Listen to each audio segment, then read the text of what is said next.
Hallelujah. I'm here. My offering for the book hut. I feel like that's a good offering. Pass that on. As hilarious as this is, I think I'm gonna go with this one. Looks pretty good. I'm dying. I gotta grab. Ooh, y'all, I have wasted a crazy amount of this lunch break doing God knows what, and now I am strapped for time, but it's okay because this is going to be a very quick video, right? Am I right? So I've got my lunch here. It is a vegan chili situation going on. It's one of those like corn bowl like packaged dealies that I'm not so much into, but this is a new flavor I haven't had yet, and I feel like it's gonna be good. Like, it smells good. I don't know. That one's good, yeah. That's a delightful array of flavors. Oh, okay. So I should sort of light chat about the books that I'm reading now and the ones that I've finished since my last book chat, I think, which was 2 weeks ago, roughly. I'm coming to the end of Deweython. So like the end of March, where I finished sort of reading my like foray into all these like Welsh, like Wales related books, and it's been pretty good. Like, also the second half of my Deweython hasn't been as amazing as the first half, which is fair because the first half was fire, but it's still been really good, like way better than last year. And then also I've had to sort of jump into other things, not Welsh related, but you know, it's not bad. I'm happy that I've done it. You need a break every once in a while. And like by the end of Deweython, I'll have read, I think, 10 Wales related books anyway. So it's not like I didn't give it a go. Okay. So I'll talk about just what I'm reading at the minute right now. I'm in the middle of 2 books. The first one is, I think, my last one for Deweython, which is The Welsh Girl by Peter Ho Davies. And I found this in a book hut. And I'm so happy that I did because it's so good. And now I think Peter Ho Davies has written like a bunch of other stuff, and I might like have a go at other stuff he's written because I quite like his writing style, you know. Anyway, I'm only about halfway through, but the premise of the book is it's this German World War II prisoner of war camp in sort of rural North Wales. So you get sort of the backstory of like the German prisoners that are there, and you get sort of a lay of the community, like the rural Welsh community that it's in, this camp. And one of the girls, like the main character girl, who is like a young woman in this village, her name is Esther, and I think we'll eventually have a love story between like the main German prisoner and Esther, but I'm not sure. I'm sort of holding out for that. I hope that happens. But so far it's just been really interesting, like really interesting descriptions of sort of rural North Wales during the war. Like Plaid Cymru is the sort of national Wales political party, and they were founded, I'm pretty sure, in the First World War because a lot of sort of Welshmen were dying in the war and everything, and people in Wales started to get sort of like more of a solid idea of, why is this our war? What are we fighting for? Is this just England's war? Like, England has all these beef with all these countries around the world. It's such a global country. Like, we're not like that. Why do we have to like go along? You know, every time England picks a fight with somebody, we're like roped in and we don't even want to. Like, so this party was like, why are we fighting this war when it's not even our fight, it's England's fight? And sort of they sort of talk about that a bit in this book too, even though it's like the Second World War instead of the First World War, and I quite like that sort of dynamic. It's sort of an interesting thing to think about. Anyway, I'm hoping we'll get to the love story soon because that's why I came. Let's just be honest. Okay. The next one I'm in the middle of, I'm actually buddy reading with Shan at a story time, and I've not heard of this book. Now that I have started reading it, I've seen it everywhere, like loads of people talking about it. But at the time, I hadn't heard of it or the author or anything. Sean was just like, I'm really excited about this, we should read it. And I was like, yes, let's do it. And it's called Last Night at the Telegraph Club by Melinda Lowe. And it is really good. I'm really excited about it. I'm like reading it really quickly as well. Like, I'm quite behind in the buddy read, but not because the book is not going quickly. It's just because my life is crazy. But the premise of the book is, it's this young girl, she's in high school, and she lives in Chinatown in San Francisco, and she's sort of like coming like into her own, sort of growing up a bit and realizing that she thinks she's a lesbian, that she's attracted to girls and everything. And she's sort of changing her friend groups, and she's sort of meeting this other girl who she thinks might also be a lesbian and might sort of introduce her to this new world. And that I'm at the part now where they're just about to go to a lesbian club to see a male impersonator. So like a drag gentleman, is that the word? When drag is backwards, like a drag queen, but the other way. Anyway, I'm pretty excited about it. Also, it's in the 1950s in San Francisco, so it has like this backdrop of like the Red Scare, where sort of the FBI was going through communities and sort of looking for communism and like rooting out people who they thought were communists and stupid stuff like that. But it immediately sort of made me think of my favorite TV show since I was about 6 years old, is I Love Lucy.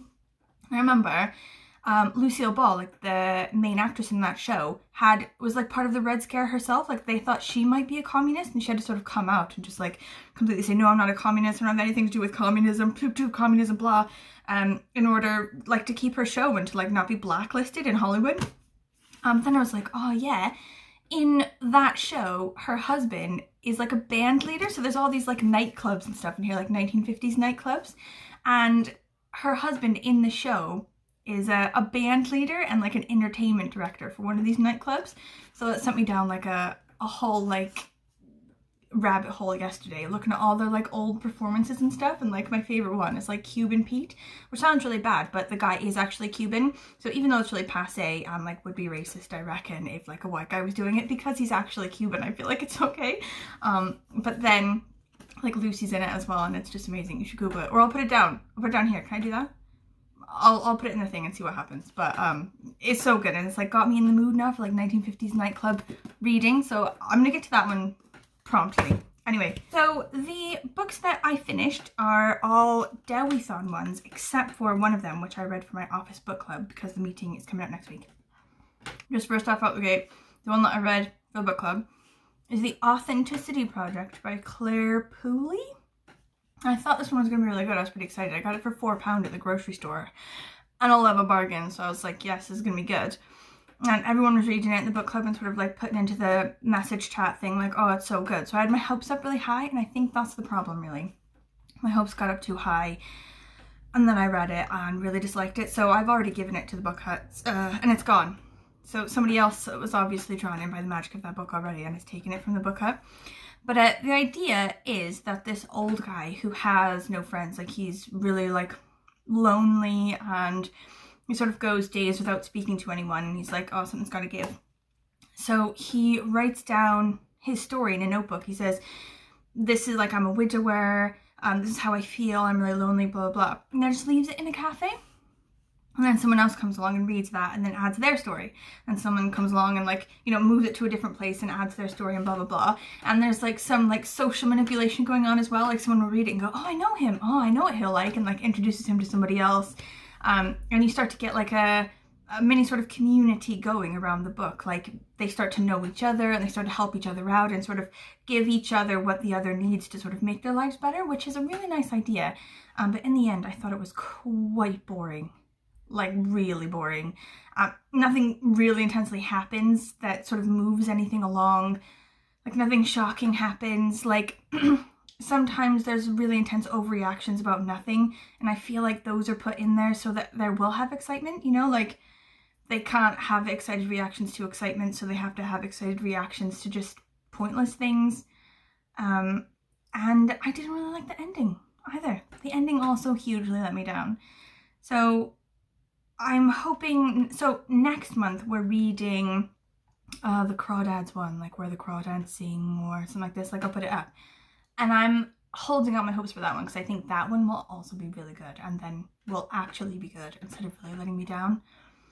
But anyway, it's just my opinion. I feel like probably loads of people out there are going to love it, and also people in my book group are going to really love it, and I'm cool with that. You know, I'm happy with that. I think I let my hopes get up too high. That's the problem. Okay, next one is one that I mentioned in my last video that I was in the middle of, and it did take me ages to finish it. It was Voyage to Magical North by Clare Fayers, and this one was also a bit of a snoozer. So the idea for this one is just a kid. He's an apprentice to a magician. He's learning how to be a magician, And he and this other girl who's like the servant who was found at sea and is an orphan, like under suspicious circumstances or whatever, they're living with this magician guy, and he decides instead to just sell them to this other guy, so they have to move out. You know, like, that's really crap, like, we can't be sold, we don't like him, blah, blah, blah. So they go on an adventure at sea, and they're picked up by pirates and sort of roiled into this, like, evil magician's plan to get to magical north. And the idea is really cute, and I don't know, I liked the characters and stuff, but again, just boring. And I don't think, it's not like because it's a kid's books, because I like, you know, kids books and like middle grade novels and stuff like that. But like the action, I don't know, it was quite boring. It just kept going on and on and on and on and on and not really getting anywhere. And then we'd get to the pinnacle of something, and then it would sort of be quite a letdown. Like Magical North is supposed to be this huge thing where you can see everything in the world when you stand on one point on one specific time of day. And then they did it, and it happened. That wasn't the end of the book. They just sort of moved on from there. Like, it was amazing. I gave it 3 stars. Okay, next one was Autobiography of a Supertramp by W.H. Davies. So this one was also a buddy read with Sean, but we figured out quite quickly into it that it's deeply racist. And not like, you know, racist in the way of like old books sometimes are, but like scary, deeply racist, and also like really creepy descriptions of like animal abuse and stuff, and like a lynching, and it was just horrendous. So we DNF'd that. Like, I'm never like one to be like, don't read that, or like don't read a book, or that like a book shouldn't be around because it's really racist now. Like, even though at the time I bet it was also racist back then. It's so bad. But like, I'm never gonna be like a person who's like, you know, that book shouldn't be around. But I feel like if they were to republish it with some sort of preface at the beginning, which explains some historical context, that would be probably for the best. I couldn't even bring myself to put it in the book hut. So I've like just sort of put it deeply like far back on a shelf downstairs. Like, I don't even know what to do with it. I feel like it's like a bomb. Like Jumanji, where they had to put like all the chains around it and throw it in the ocean so it can't hurt anybody. Like, it was really bad, and we did not finish it. And I can't believe that the publisher's still publishing it. Like, Shan had a friend at the publisher, I think Parthian it is, and she like texted her or whatever and was like, what is up with this book? And also, it was last year's Dewiethon group read, or the year before that. It was the year before that's Dewiethon group read. So, you know, I should sort of look into what other people thought of that year, or if a lot of people participated in that, or if they DNF'd it. But anyway, that's the end of that one. Anyway, okay, moving on to the next one, which was Dignity by Alys Conran, and this one was so good. Alys Conran is one of my new favorite authors, and she only has 2 books, so that's super annoying because I've read them both. I feel like she needs to get on things soon. So the idea of this one was an old woman. She is white, but grew up as a kid in India because her dad was one of the sort of Raj soldiers, you know, like in the 40s before India was given its independence and sort of taken over by native Indian governments. And she lives in this house, this like massive house, because her family was really rich or whatever. But the house is falling apart, and she's falling apart. She's super old. She's incontinent, like she can't walk by herself, blah, blah, blah. She has to have council carers in, so like people who work for the city who come in. She doesn't have to pay them or whatever. They come in and they sort of look after her, you know, once a day or, you know, a couple times a week or whatever, and sort of help her make food and stuff. And one of the carers, her family is from Bengal, I think. I should have paid more attention to that. But she herself isn't. She is from this town in Wales where the book takes place. But there's like really good interactions between her, this like young carer, and this old woman whose mind is sort of like continually going back and back and back to when she was a child of the Raj, like one of these, you know, waited on hand and foot type people in India. Anyway, the writing in this was amazing. The characters were amazing. And like, I loved the ending, and I loved like, it's got a bunch of different like points of view. So it's got 3 points of view. It's the young carer, the old woman, and then also the old woman's mother back when the old woman was a kid in India. And I just really loved it. It was really good. Last one that I finished was The Owl Service by Garner. And loads of people, when I originally got this book, loads of people were like, oh, I was supposed to read that as a kid and it was terrible, or I hated that book. Or the show, like there's a weird show from the 60s or whatever that you can watch on YouTube, and it is really weird. And like some people were like, oh, I hated that show. But I read it and loved it. I absolutely loved it. It was amazing. So it's a kid's book. It's like, you know, a middle grade type book from the 60s, I think, or the 70s. And it's based on this tale, this Welsh, like Mabinogi legend tale about a woman who's made of flowers for a man. And she ended up not being with that man. She was with a different man. And then that man killed that man. And then she turned into an owl. Like, it's a whole to-do. I never really understood it. But in this book, it's like this town is sort of like magically haunted by this tale or by the presence of this real life woman, and they're sort of destined to keep sort of replaying the tale with reincarnations of the characters in sort of new people, you know, until they sort of harness the magic, or like they've tried all these different ways to like harness the magic to sort of like keep it pinned up like behind walls, or one guy tried to like bake the magic into plates so it couldn't hurt anyone anymore. But like it ends up sort of happening again where the girl has to replay like the victim and the guy has to replay like the spurned lover, and they start to sort of like go forward into this tale like acting in these ways, not seeing that it's going to end with one of them dead, and it happens, you know, through generations every time. But anyway, I really liked this one, and there was like really interesting sort of like Welsh language stuff and sort of like 1960s sort of Welsh independence things that were mentioned and stuff, like this kid who's the son of the cook, he comes to be with his mother while she's being a cook in this holiday home, and he starts speaking Welsh to the gardener, and she says, oh no, don't speak Welsh to him, you know, like I didn't sort of like come all this way and go to the city so that you could go to a grammar school so you could just start speaking like a labourer, you know, like she sort of sees speaking the Welsh language as sort of a low class sort of thing, which I thought was really interesting because it's definitely like the opposite now.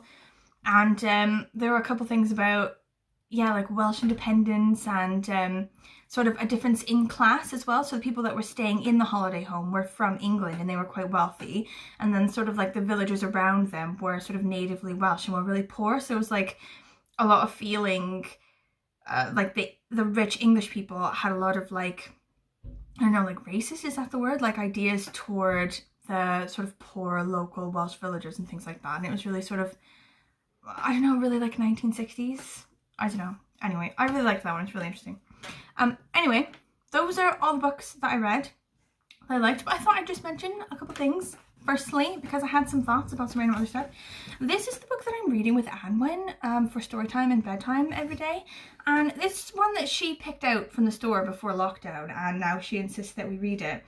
And I initially was just like, okay, fine, like whatever. I don't think I'll hate that. It's Dark Crystal, by the way, in case you can't see. You know, like the movie and the Netflix show and all the comics and everything. Like, she just loves Dark Crystal. I don't know why. But like, can we talk about how gorgeous this is? Just as we're like sort of reading it and going through stories and everything, I keep finding just like gorgeous bits that I've, like this bit, like that one. I don't know.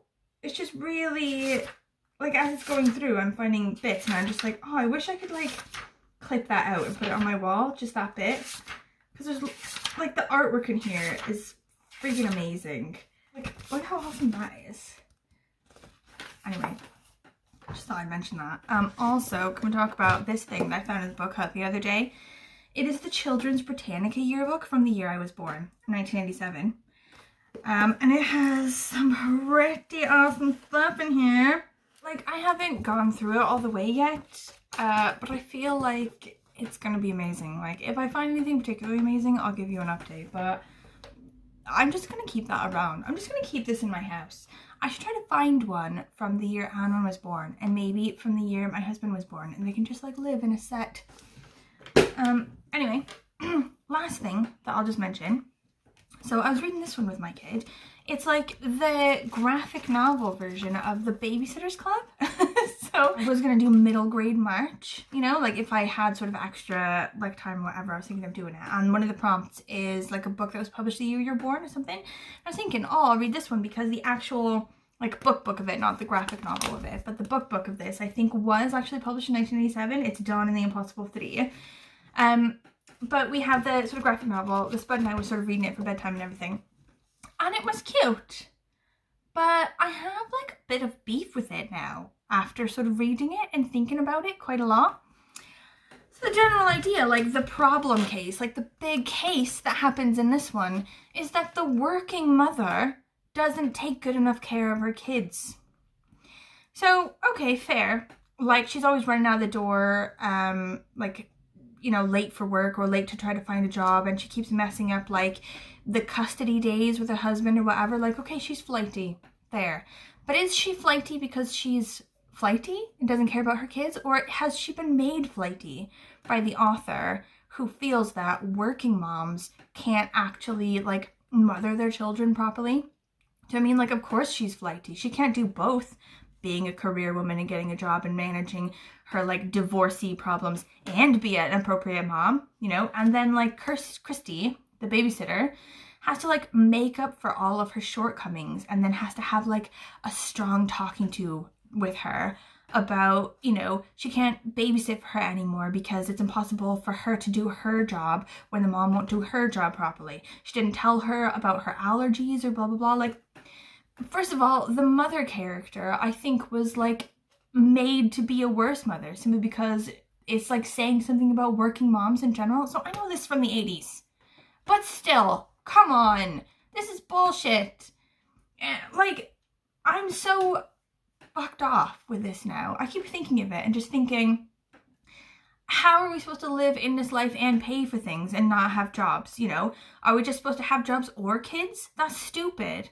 And, like, just because I have a job, like, I'm gonna be vilified by this stupid effing book because I can't be as good a mother. Like, yeah, I'm not an amazing mom, but it's not because I have a job. It's because I'm a child myself on the inside. Obviously. Ugh. Anyway, that's done with that. So, those are all the books that I've read. If you have any thoughts, comments, anything about the books that I've read, the books that I've mentioned, if you've read them, if you'd like to read them, if you have any ideas of books that you think I might like, please let me know. I am all ears. Okay, this was not a short video, was it? This was a long video. I have gone over time. Okay, I will see you. Thank you for watching. Goodbye. Bye. Bye.